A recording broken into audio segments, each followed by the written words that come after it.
Yo, what up, Street Dogs? Air Kim. All right. So the thought about planning.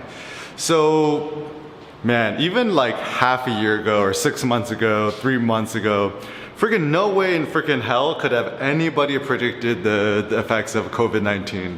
So I think the big issue that a lot of people have, especially planners, is thinking about a non-future, as Cindy claims in her film. So, what does it mean to have a future? So, I think we generally tend to project this great life we have beyond the present moment. Now,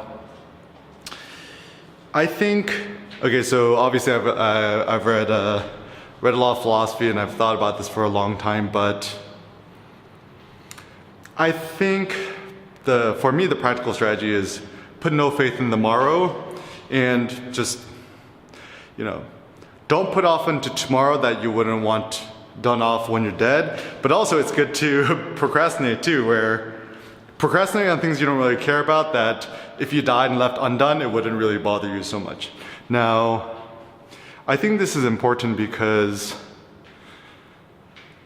thinking about planning in the future, essentially, there's the wrong assumption that we humans with modern technology, supply chain management, blah, blah, we have perfect ability to foresee the future.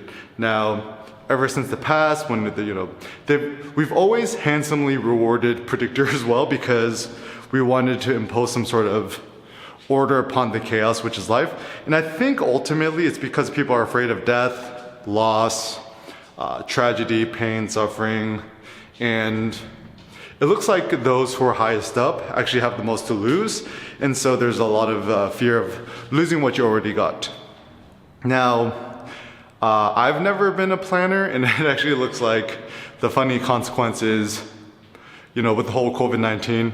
Personally, I'm not that bothered because I've, in some ways, like reading a lot of Stoic philosophy has been very beneficial because I think about death a lot, memento mori and stuff like that.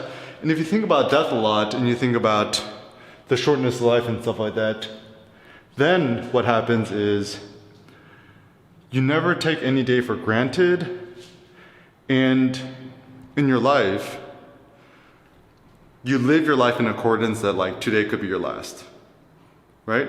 Or even consequently, live your life like it might be the last day of your loved ones. So, in times of war, disease, famine, hunger, depression, difficult times, war, planning for the future is not really a smart strategy, I think. I think it's good to just think of certain societal trends in the future. So for example, what's gonna not, think about the anti-way or the negative way. What's not gonna be a thing, at least for the next 5 years of the future?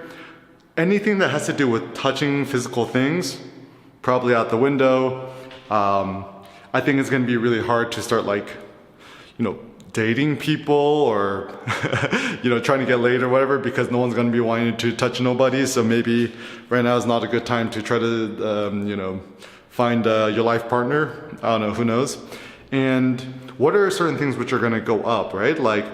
And just look at right now, it's like people spending more time at home, people consuming more media, and more people becoming fearful.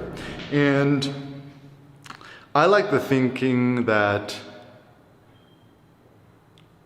essentially it's kind of like a combination of memento mori. Like you work on whatever you're passionate about every day like it was your last, but also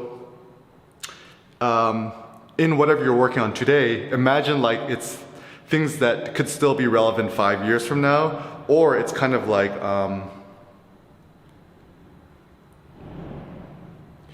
treating whatever you create as evergreen. Like even me, right? Like I'm trying to create things that hopefully, even 100 years from now, people will watch this like, wow, that was the things that Eric shared are still relevant today, or maybe 300 years from now, or 1,000 years from now, or 3,000 years from now. I'm like, most likely not, but you know, I don't want to let that discourage me from not trying at all.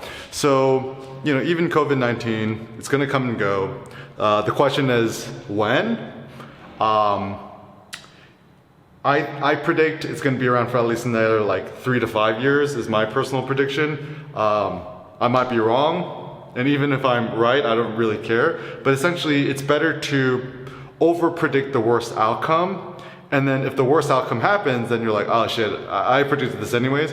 But then if it's not as bad, let's say it goes away in 2 years, then you feel a little bit more relieved. So it looks like planning right now isn't the optimal solution. It's more of treat every single day like it was your last. Carpe Diem, which means seize the day, or actually the more accurate definition is Pluck today. And there's actually a really nice poem from Lucretius on the nature of things. He says, every day I joy to pluck new roses or pluck new flowers or whatever. So even one thing I've been doing walking around Providence, I see all these nice little tulips and I go, and I've been starting a little bouquet for me and Cindy at home. So pluck today, pluck the flowers of today, because you don't know if today will be your last.